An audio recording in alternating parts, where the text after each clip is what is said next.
蓝湛儿朵尖微红，关心我的室友，不是八卦。魏婴于是斟酌了一下，回答道：“学长，你也知道，一向有许多学姐学妹追求我的。”蓝湛再次蹙眉，那就是有了。魏婴捏着下巴做思考状，没有直接回答，只继续道：“我这个人长得这么帅，一向受欢迎，不仅是女孩子，追求我的男孩子也是有几个的。”蓝湛不明白魏婴为什么这么说，只猜测道：“所以是男朋友？”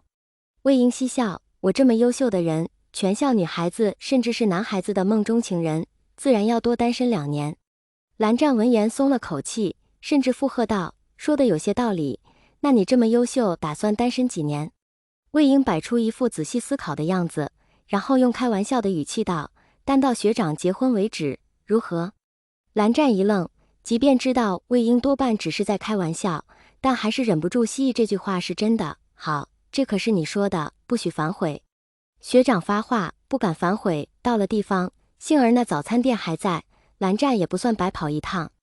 拿到菜单时，蓝湛点头道：“还好，还是原来的那些菜品。”时隔2年多，魏婴能和学长一起吃早餐，还是很高兴的。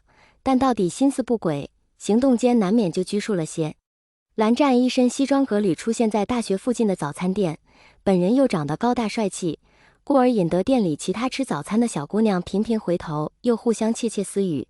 在这些视线的包围下，魏婴就更紧张了，生怕有人看出了自己对自家学长的不轨之心。蓝湛也看出了魏婴的不自在，淡淡问他：“魏婴，和我吃早餐，你很不情愿吗？”魏婴一愣，连连摆手：“怎么可能？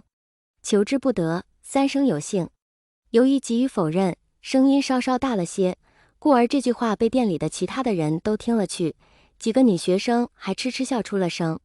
魏婴连忙干巴巴地笑着道歉：“不好意思，闹着玩呢，闹着玩呢。”刚道歉完，餐馆里的电视上放着的越剧突然唱道：“娘子，小人求之不得，三生有幸。”唱的那是个一波三折，婉转悠扬。餐厅里众人忍不住齐齐笑出声来，魏婴更是尴尬，连忙向蓝湛解释道：“不是，学长，我没有别的意思。这破电视。”蓝湛眼神里亦带了3分笑意：“魏学弟，你不要紧张，我相信你。”隔壁桌有一个开朗胆大的姑娘，终于忍不住笑着对魏婴道：“魏学长，这位高冷帅气的男神是谁呀？能让魏学长三生有幸，求之不得。”魏婴看着那位姑娘，指着自己道：“学妹认识我？”那姑娘还没说话，另一个姑娘已经道：“魏学长，你这2年在校草评比里都是第1名，故而每年你的照片都要在贴吧置顶处挂1个月，你问问有几个学妹不认识你？”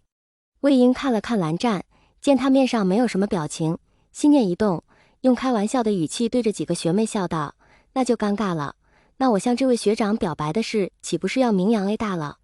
一开始说话那姑娘道：“魏学长别转移话题，你还没说你身边这位是谁呢？”魏婴嬉笑：“怎么，学妹也想学我向他表个白？”那学妹倒也胆大，听到此言依旧面不改色，坦坦荡荡点头：“魏学长身边这位长得可不比你差，自然想要个联系方式的，表不表白以后再说。”魏婴疑惑：“既然我俩长得都好看，那你为什么只要他的，不要我的联系方式？”学妹笑道：“学长单身了快4年，估摸着不是心里有白月光，就是不想谈恋爱，我还是不消想了。”魏婴一笑：“那你恐怕要失望了，这位学长在大学里也单了4年。”魏婴又看了看蓝湛，捏着下巴问那学妹：“不过你既然在贴吧上见过我，那你就没见过这位学长？”那姑娘想了想道：“原来也是位学长啊，我才刚上大1，这位学长看起来已经毕业工作了，我怕是因此无缘的见呐。”魏婴也不再多说，装模作样的摇头道：“那真是可惜了，可惜了。”那学妹道：“我没见过，魏学长就不能引荐一下吗？”